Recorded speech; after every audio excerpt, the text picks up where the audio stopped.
مساء الخير عليكم البنات، واش راكم؟ نتمنى كامل تكونوا بخير.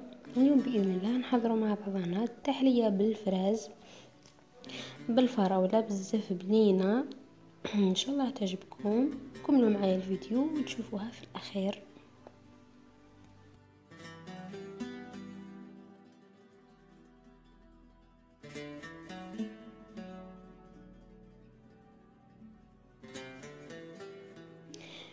بعد ما كملت قطعت الفراز تاعي، نضفت لهم 2 مغارف السكر، نخلطهم مليح ونقسمهم على 2 قسم، نخبيه حتى يذوب السكر تاعو، وقسم نربيه مع شويه ماء وقارص.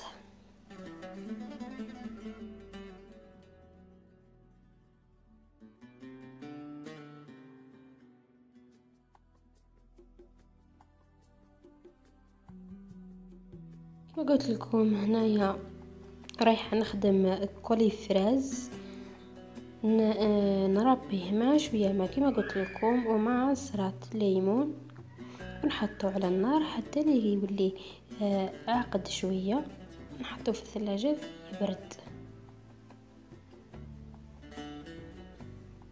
كما قلت لكم هنايا راهو تربى مليح، نحطه على النار ونحركه هكا باستمرار على نار قليله حتى يولي عاقد. بعد تقريبا 7 دقائق 6 دقائق نحيته ونديره في الثلاجه يبرد.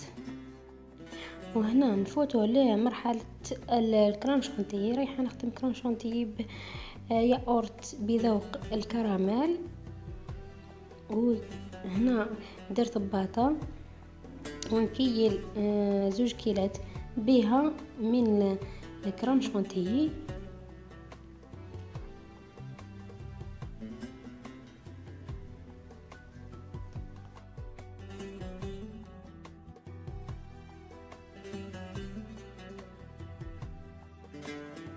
ونزيد بنفس كيلة حليب يكون بارد، ونخفقها مليح حتى تطلع لنا الكريمه.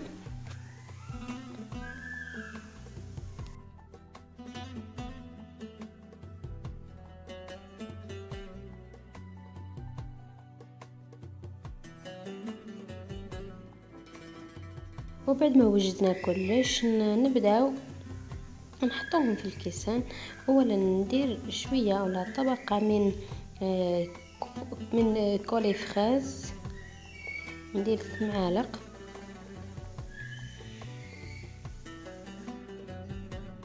ونزيد طبقه من الكرام شانتيي تاعنا، طبقه تكون مليحه،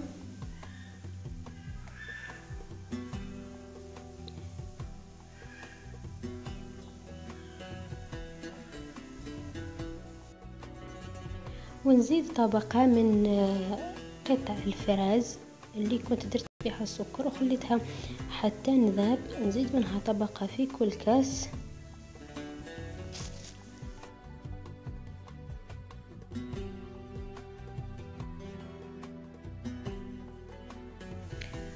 ونزيد شوي، ونزيدو طبقة من كرام شانتيي، قلنا طبقة تكون مليحة. لكم البنات هنا باش يجي المنظر تاعها باهي نديروا طبقه بطبقه، واكيد البنه بلا ما نحكيو عليها بنينه بزاف بزاف. نزيد شويه من الفراز، من قطع الفراز، ونزيد طبقه من الكريم شانتيي بلا ما نطولوا في الفيديو تاعنا.